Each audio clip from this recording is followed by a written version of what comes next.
All right, I'm going to get into Isaac Kappy in this video and how he ties in to the broader psychological operation that started specifically with the leak, quote unquote, of the Podesta emails by WikiLeaks, commonly referred to now as Pizzagate.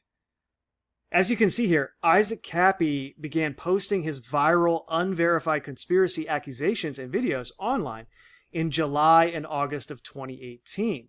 During this period, the actor gained widespread internet attention by using platforms like YouTube, 4chan, Twitter, and later 8chan to target various Hollywood figures. In July 2018, Kappy published his first major public videos online, making unverified accusations against industry figures like Seth Green. Now, if you go listen to the interview that Kappy gives on InfoWars, he states that it was the James Gunn controversy that led him to start speaking out loud about pedophilia in Hollywood. The whole thing, he says, just kind of got him to the point where he said, okay, I'm going to speak about this now. And just to remind you what that was all about, in July 2018, director James Gunn was fired by Disney. Specifically in July 2018, he was fired from Guardians of the Galaxy Volume 3 after conservative commentators resurfaced old social media posts from 2008 to 2011 containing crude, taboo jokes about pedophilia, rape, and the Holocaust. Disney called the statements indefensible. Gunn apologized and took responsibility and was later rehired by Disney in 2019 after cast support. So this was on July 20th, 2018, when James Gunn was fired by Disney. And 11 days later, only 11 days later, Isaac Kappy, after this barrage of posts online, is given a featured interview on InfoWars. This is from Media Matters. QAnon conspiracy theorist uses appearance with Alex Jones to make accusations about Seth Green. In a bizarre exchange, Isaac Kappy and Alex Jones sparred over whether chicken is slang for pedophilia. This article is from August 3rd, 2018. In a more than usually bizarre segment on Tuesday, InfoWars' Alex Jones hosted Isaac Kappy, a minor actor whose recent spate of Periscope and YouTube videos accusing prominent Hollywood figures of pedophilia have made waves in the conspiracy-minded community. Liberally utilizing the hashtag QAnon, which is affiliated with a sprawling pro-Trump conspiracy theory, Kappy has spread baseless accusations that actors including Tom Hanks, Steven Spielberg, and Seth Green are pedophiles. This slate of denunciations proved so popular that for a brief time this week, Kappy's videos and other QAnon-affiliated broadcasts dominated the YouTube search results for the celebrities. If you think about this in terms of a psychological operation, it's very convenient that Isaac Kappy starts posting all of this stuff after James Gunn is fired on July 20th, and less than 2 weeks later, then, he's being vaulted into the public consciousness, at least in some parts of the internet where people are paying attention to Alex Jones and conspiracy culture. Everyone is talking about him, and he's turned into this face of Hollywood pedophilia. Oh, if you want to know about this subject, Isaac Kappy's your guy. He's the one talking about it. And he was promoted to the point where his videos and other videos like them were coming up in the YouTube search feeds as the first results over other videos about all these celebrities. And that tells you everything you need to know, right? Nothing goes viral if it's not approved to go viral. And that's what I'm trying to direct your attention to here. This is a great example of how psychological operations work. This is a psyop. Isaac Kappy was an actor. He knows how to portray a character. And they told him, hey, this is going to be your character. You come out and you're going to say these things. You're going to put it all in a certain context. We're going to have you go on all these live streams and put all this stuff out there. And then we're going to artificially promote you even more by putting you on Alex Jones. And then you're going to become this household name in conspiracy culture, especially in QAnon circles. It was very carefully strategized. During a segment on the July 31st edition of the Alex Jones Show, Jones set the stage for Kappy to spread his baseless recrimination of Hollywood figures, repeatedly asking leading questions about Aleister Crowley rituals and Hollywood parties. And I'm going to play just a little clip from this broadcast, and I hope that the video stays up, because I have had a video get taken down in the past just because Alex Jones was speaking. I don't know if that'll happen here. I'm only going to play 10 seconds of it. And this is from Media Matters channel, so hopefully it'll be fun. But bottom line, without getting into all the names, what's the data dump? If you had 5 minutes on national TV, which this is, millions are tuned in right now. Millions will watch later. Millions are tuned in right now. Millions will watch later. Now, are the numbers that Alex Jones is repeating here actually accurate? Probably not. I mean, he is definitely one of the most popular figures in conspiracy culture. He's controlled opposition. He's an asset. He's one of them. He's artificially popular. But still, he's been around for so long, and they have put so much money and energy into promoting his character that he's well known. And it's at least plausible that maybe 1 million people would be watching or listening to one of his shows on any given day.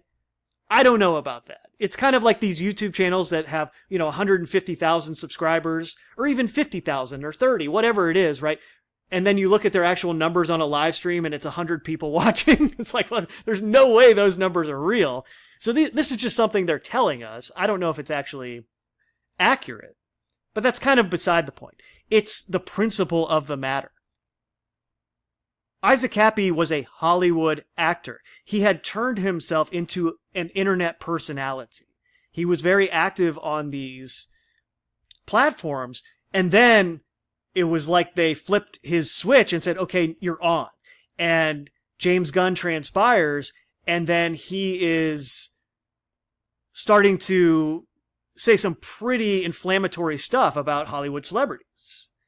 And it seems credible because he was in those circles, right? He was an actor. He was on various Hollywood productions. He was in Breaking Bad. So he was in the scene. And so that made him credible, at least to the person who's not aware of what's really going on, when he was coming out saying, hey, this is what's going on in Hollywood. Now, hear me on this. Just because this is a psyop doesn't mean that everything he was saying is not true. The point of a psyop, the point of controlled opposition, is taking the truth and distorting it and making it not credible.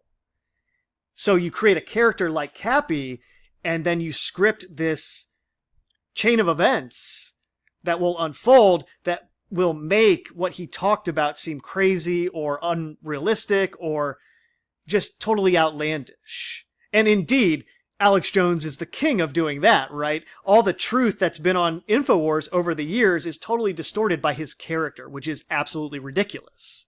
And that's by design. That's the whole point of controlled opposition. So try to focus on what I'm showing you here, as opposed to, well, what if this thing he said was actually true? Are you saying that's not true? No, see what I'm saying here. See how it's a broader psyop in action. To that point that I'm trying to make, why would they ever let Isaac Kappy on InfoWars to speak to millions and millions of people, as Alex Jones says here, if he was saying anything even close to damaging against the people that were allegedly doing these things? They would never in a million years, speaking of millions of things, let someone like that on InfoWars to have that platform. Do you think I'll ever be invited on InfoWars? No, of course not. I mean, I would never go on it, but the point is, they would never let somebody who's actually telling the truth in a credible way onto one of these platforms. Meaning, they put him on there for a purpose. And the purpose was to be controlled opposition and tie into the larger Pizzagate, QAnon, and then later the Epstein files Psyop. You have to understand, the WikiLeaks Podesta emails were intentionally leaked. It started this conspiracy theory that bled into the old left-right paradigm, because all of these characters on the quote-unquote far right merged with the Trump apparatus. And Trump has that big R next to his name. So he has kind of been the linchpin for turning conspiracy theories into a Republican Party narrative. And they even note on the James Gunn controversy that it was conservative, quote-unquote, commentators who brought it all out. And then it's the Podesta emails that are tied into Hillary Clinton and that whole Democratic political machine. So it looks like it's the right going after the left as they talk about this stuff. And then the left is over there saying, oh no, these are conspiracy theorists. They're dangerous to our democracy. Disinformation is out of control. And then that continued through with the COVID psyop, where they had medical misinformation. They had the quote-unquote far-right disinformation specialists in opposition to the follow the science, left liberal-leaning commentators. So they set up this divide through that leak, tied in Pizzagate and QAnon to Donald Trump, under the surface at least, on the internet, tied directly into MAGA. And then you continue the left-right divide as people are starting to realize that the politicians aren't really doing what they're supposed to do, and they aren't who they say they are. People are kind of becoming aware of that game. I mean, indeed, people like Alex Jones started talking about that. But then it was all merged into this controlled movement known as MAGA. And that movement is controlled opposition designed to take all of the truth that is actually there and discredit it. Classify it as disinformation, because a lot of it is. A lot of it isn't true. But there's a lot of truth there as well, right? And you have to learn how to see through all of that, pick out what's real, and discard the rest. But they put these characters out there by design that are easily discredited. And with them, the truth is discredited as well. Anything true that they actually talk about. And obviously, Pizzagate and QAnon and MAGA then tied into the quote-unquote riot at the Capitol, which was another psyop where they planned that whole thing, scripted it, let it unfold, so that they could once again say, look at what these people are doing. They seriously are a danger. We got to get a hold of this disinformation on the internet, because like I've been trying to point out for years now, it feels like, for a while, this is all about censorship. Eventually, all of this stuff is going to be pointed to, and they're going to say, hey, we have to stop this. And then that ties into the social credit score, no more anonymity, age verification, the whole thing that's being built right now as it relates to life on the internet and what it will become. Biometrically tied to your being, fused with it. And at that point, there is no anonymity, and they have then created this umbrella of things that you cannot speak about on the internet. You know, Me Too, cancel culture all ties into this as well. All transpired during the same window of time. All of it's kind of swirling around, and it's like, hey, we got to get control of this. Well, hey, the solution is everybody is marked, quite literally, in terms of identity, and we've established what can and cannot be said, and then you put all the truth into that stuff through these fake characters, and then it's in the umbrella, and it can never be talked about again. And that's how you get around the First Amendment in the United States of America, is through all this internet legislation. That's what they're doing. Again, like I said earlier, that doesn't mean that there isn't truth to pedophilia in the highest levels of power. The point is, this whole thing that started with Pizzagate and led into Kappy, and that narrative was controlled opposition. And this proves it. I mean, it should prove it to you anyway.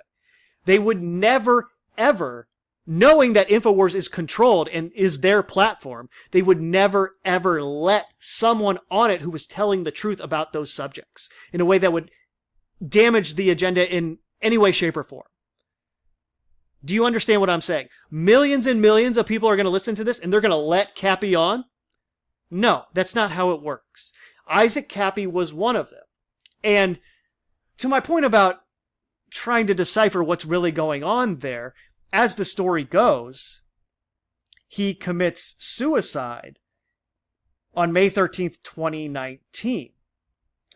According to this Google timeline, which could be accurate, I don't know. Google has deteriorated immensely since they added this quote-unquote AI feature. It's really ridiculous. But August of 2018, right after he goes on Alex Jones and all this stuff's getting put out there, he's supposedly investigated by the LAPD, which again gives him more credibility, you see, from the people who are following along this whole thing. Oh, he says this stuff about pedophilia and all these Hollywood celebrities. Now he's being investigated by the LAPD.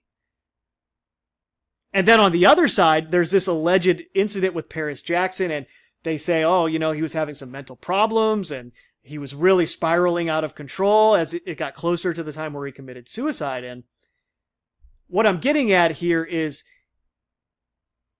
did he actually commit suicide or was he murdered? I don't know. I have no idea, because celebrities are ritually sacrificed all of the time, and there's a certain percentage of those sacrifices that are symbolic in nature, and they're probably fake deaths. I would say that's the minority, because whatever is in control of scripting all of this and doing everything that we see in the media obviously believes in blood sacrifice having power. So I think most of these are actual murders, but yeah, a certain percentage are probably fake for symbolic reasons. And my point is, whether or not that applies to Kappy, I don't know, but it's irrelevant because I know who he was from this analysis. He was one of them. Did they actually murder him, push him off that bridge, make it seem like a suicide? Or did they actually drive him to suicide? I mean, they're capable of that too. They could torment someone's mind to try to lead them to do that. And that's kind of what you sign up for when you sell your soul, like Isaac Kappy surely did, to join this crew and be involved in Hollywood and be in films and all of that. When you do that, it's in the fine print. Like, hey, you sign up for this. I mean, if they're not a part of the bloodline directly, you sign up for this. We can take you out whenever we want if it's a part of our rituals. And then that's probably the whole thing where they look into the person's history, everything associated with their birth and how that will tie into everything. And they could probably foresee these people coming into existence, and they pick them out and say, yeah, you're perfect. You'll fit right into our symbolic agenda. I can't tell you whether or not he was actually murdered or he really committed suicide. But what I can tell you is he was obviously one of them, and he was a part of this agenda. His rise was scripted. He came out of nowhere talking about this stuff, and boom, he's on Alex Jones, and now everybody's talking about him. That's just how promotion works. If you understand marketing, you understand everything. I keep trying to tell you guys this. Understand marketing, you will understand the quote-unquote truth movement. You'll understand conspiracy culture and how it's all fake. Because they all promote each other just like any other brand does. And at the end of it all, they write an article like this on Media Matters with the headline, QAnon conspiracy theorist uses appearance with Alex Jones to make accusations about Seth Green. They just place that conspiracy theorist label onto it and instantly discredit it in the mind of most of the people who aren't aware of what's really going on the internet. Jones, who has devoted airtime to amplifying QAnon theories on multiple shows, sparred with Kappy in a series of bizarre segments. Kappy claimed that actor Seth Green is sexually interested in children, based in part on an alleged dinner in which Green, the creator of the show Robot Chicken, told him, "We need to have a talk about chicken." Kappy claimed chicken is a pedophile code word for very young child. Jones responded incredulously, repeatedly asking whether Green and other Hollywood figures had subjected Kappy to practical joke, Sacha Baron Cohen-style tactics used to dupe celebrities and politicians. Kappy insisted that he had seen evidence of a broad child sex ring that pervaded Hollywood, but he was unable to provide substantiating evidence, despite naming Green and his wife directly. Well, of course there's no evidence, because that's the whole point. However, Jones, who is being sued in a defamation lawsuit brought by parents of 2 children killed in the Sandy Hook Elementary School shooting, asked Kappy to restrain himself and avoid getting into names. At one point, Kappy insisted Jones was gaslighting him by asking him to substantiate his claims. And this is classic kayfabe, where they have 2 of their assets sparring a little bit, as they put it here, having this little scripted disagreement that then both sides who are fans of these characters can point to. They can say, oh, look, see, we know Alex Jones is a shill, and he was doing the same thing to Kappy that he does to everybody else. That's for the Kappy true believers, right? They can say, yeah, he was accusing Jones of gaslighting him. But again, it's like, no, he never would have let him on the show if this was real, guys. Come on, wake up. And the whole Sandy Hook thing is conveniently available to be placed in here as well. Like, oh, this is the same Alex Jones who said nobody died at Sandy Hook, and he's currently being sued, and he will eventually be deplatformed and lose all of his money, allegedly, through these lawsuits. It's all money laundering when it gets to this level. They're just exchanging money between them. And Alex Jones isn't broke as a result of these lawsuits. He just is playing the role he was designed to play. Sure, he's being taken care of behind the scenes in ways that aren't tracked and traced. The grim sparring was a strange sideshow in the business of broadcasting conspiracy theories to huge audiences, one that Kappy has just entered via unhinged Periscope streams. The notion that broadly liberal segments of society, such as Hollywood and the media, are engaged in Baroque cover-ups of pedophilia is a cornerstone of the QAnon conspiracy theory, which holds that President Donald Trump is working behind the scenes to kneecap members of the quote-unquote deep state and crack down on pedophilia rings connected to powerful politicians and liberal celebrities. And they flipped this script after October 7th and the war in Palestine, where all of the quote-unquote liberal outlets started criticizing Israel for what was going on there. And then they, at the same time, released the Epstein files, which implicated a lot of people connected to Donald Trump. And now you have the left-leaning outlets claiming that Donald Trump is a pedophile. So the result, as I've said before in prior videos, is that everyone now is accusing people in power of being pedophiles. So you've outed this story that is probably true in some respect, but it's totally convoluted depending on what angle the person is viewing it all through. And nobody is focusing on the fact that if it is going on, it's everyone. And it's not one side versus the other.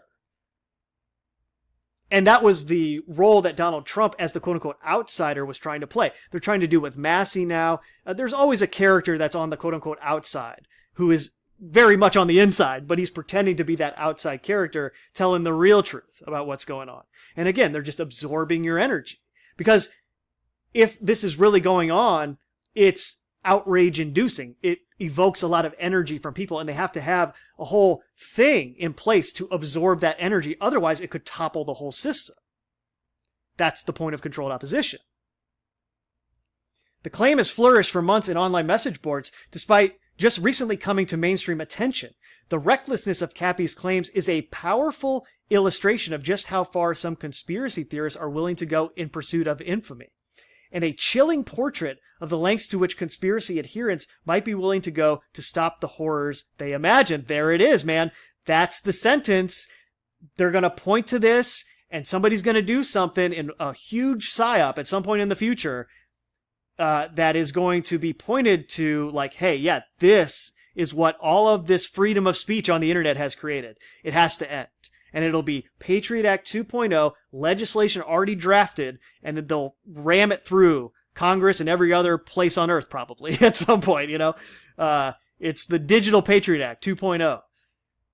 Or alternatively, it's not something that is going to be in one big event. It's just a slow burn through the controlled demolition of the United States via Donald Trump that eventually will result in the same outcome. It just won't be a huge event and a huge digital 2.0 Patriot Act. It just slowly over time, they'll chip away at it until one day everybody wakes up and, oh, I can't speak freely anymore on the internet. That's gone. Either way, the result's the same. And these controlled opposition figures are put out there to further that agenda. I mean, there are many reasons why it's done, of course, but that is the main reason that these characters and this whole movement was created. It was so that all of this truth that's getting out there on the internet could be censored. So it's more important than ever, if you're going to talk about this stuff, to have receipts and to do it in a very calm and measured and logical way so that you cannot be so easily discredited. And this is why I focus on movies so much, because movies cannot be discredited. What are they going to do? Point the finger at themselves and say, oh yeah, we didn't make that movie with that stuff in it. That wasn't us. No, it was them. The best they can do is say it's a coincidence. No, they're artists. That's all just a coincidence. And at a certain point, when you see enough movies with enough actual evidence of them knowing about events before they happen, well, the coincidence thing, that doesn't work anymore. And then you have to resort to things like, oh, well, actually, yeah, it's a coincidence, but it's synchronicity. That's just how things work. And, the artists just tap into it. That's kind of a deeper level of that same coincidence argument, which is why that version of controlled opposition is out there, telling you everything's just one big sync. It's the sync god doing all of this. Yeah, by sync god, you mean Satan, correct. But anyway, that's the point, right? It's to stifle the ability to speak the truth because these devices are so powerful. Information spreads quickly and things become very clear if somebody's communicating effectively. And so by design, it's a bunch of people who are acting who don't communicate effectively, or if they do communicate effectively, they're neurolinguistic programmers who are manipulating your subconscious mind at the same time that they're communicating effectively. And they're giving you a half-truth along with the actual truth while they do it. Or at the very least, it has some sort of spin that puts you back into political ideology or puts you on some team where they have all of that easily controlled and it's not a threat in any way. So I can't prove it to you 100%. Like, I don't have a receipt other than Alex Jones going on his program and telling you that millions and millions of people are going to listen to this. And here's Isaac Kappy talking about pedophiles in Hollywood and the highest levels of power. Do you see what I'm saying? No, that's not how it works. This is the one thing that would bring the whole system down. And speaking of that, if your goal is a new world order, you would want to make it known to most people that this is going on some level because it helps erode the current system. Everyone loses faith in their governments all around the world simultaneously because of this Epstein information, and that helps deteriorate the existing order so that the new thing can be built in its place. So that's the number one thing that the WikiLeaks Psyop started with the Podesta emails, is bringing this into the public consciousness on some level, and then eventually culminating all of that with the Epstein files and Donald Trump releasing them and making this all official information that can't be argued with because it's in official documents, emails. And the government is putting it out, which has perceived credibility. You have Iran making Lego videos, propaganda videos about Donald Trump being a pedophile and everyone in our government being pedophiles. Do you see what I'm saying?